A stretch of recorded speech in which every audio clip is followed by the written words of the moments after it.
Breaking Bulletin is here to bring you the latest updates on global affairs, politics, and key developments that impact nations around the world.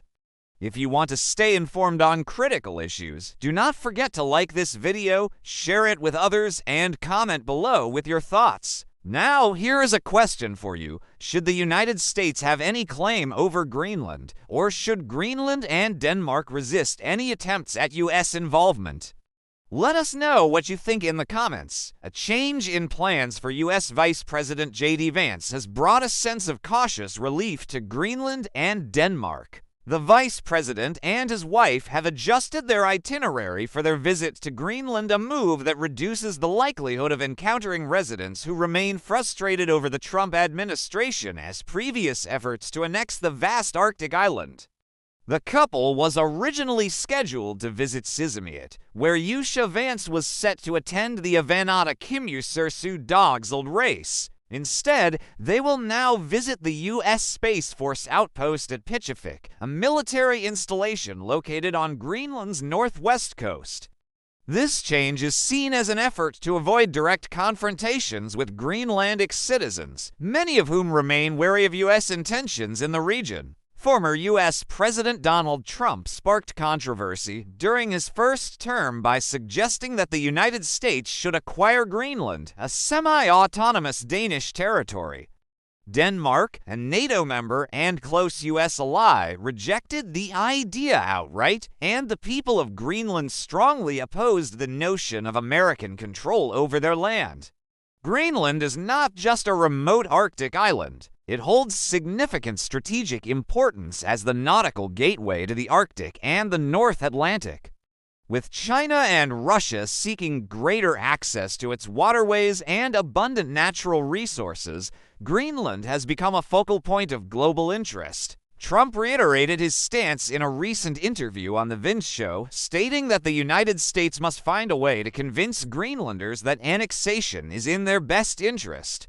His comments have reignited concerns among Greenlandic and Danish leaders who view the situation as an ongoing diplomatic challenge. The decision for Vice President Vance to visit a U.S. military base in Greenland instead of engaging in public events reduces the risk of violating diplomatic protocols. It also avoids the issue of sending American officials to another country without a formal invitation. At the same time, Vance has been vocal in criticizing European allies for relying on American military protection, further straining U.S. relations with long-standing partners. Trump's previous push to purchase Greenland was met with outright rejection by both Danish and Greenlandic leaders. Public sentiment in Greenland was equally firm, with many viewing the idea as an insult to their sovereignty and national identity. And Merrill, an expert on Arctic politics, has suggested that recent demonstrations in Greenland's capital, Nuuk, might have influenced the decision to modify the vice president's itinerary. She pointed out that despite the change in plans, the visit to the Space Force base signals that the U.S. government continues to consider Greenland as a strategic asset. Mark Jacobson, a professor at the Royal Danish Defence College, noted that Vance's visit is permissible under a 1951 defense agreement between Denmark and the U.S. However, the timing of the visit remains controversial, especially as Denmark undergoes coalition negotiations to form a new government. Before the vice president announced the itinerary change, tensions between Greenlandic and Danish officials had been growing.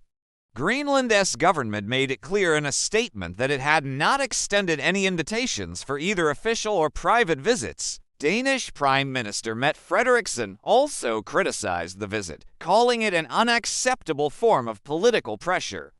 The uncertainty surrounding U.S. intentions has only added to the confusion in Greenland, where the local political landscape is shifting. The Nalarak Party, which has historically supported Greenlandic independence and maintained a favorable stance toward U.S. interests, has now been left out of coalition talks.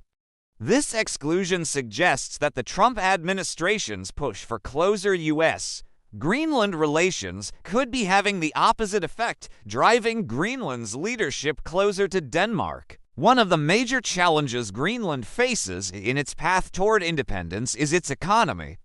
Currently, fishing accounts for 90% of the island's exports, and Greenland remains heavily dependent on financial support from Denmark. Each year, Denmark provides around 3.5 billion kroner, or approximately $506 million, in block grants to support Greenland's social programs, including healthcare and education. Peter Viggo Jacobsen, an associate professor at the Danish Defense Academy, has suggested that Greenland is better off using the idea of independence as a strategic bargaining tool rather than pursuing full separation from Denmark. By keeping the possibility of independence on the table, Greenland can negotiate more favorable terms and greater financial support from Denmark. If Greenland were to rely solely on the United States for support, there is no guarantee that its people would have more autonomy or economic stability. For now, it appears that the push for U.S. involvement in Greenland may be doing more harm than good for those advocating for closer ties with America. With all this in mind, what do you think? Should Greenland move toward independence, stay aligned with Denmark, or consider closer ties with the U.S.? Let us know your thoughts in the comments. Do not forget to like this video, share it with others, and give it a thumbs up to support Breaking Bulletin. Make sure to subscribe and stay updated on the latest developments from around the world.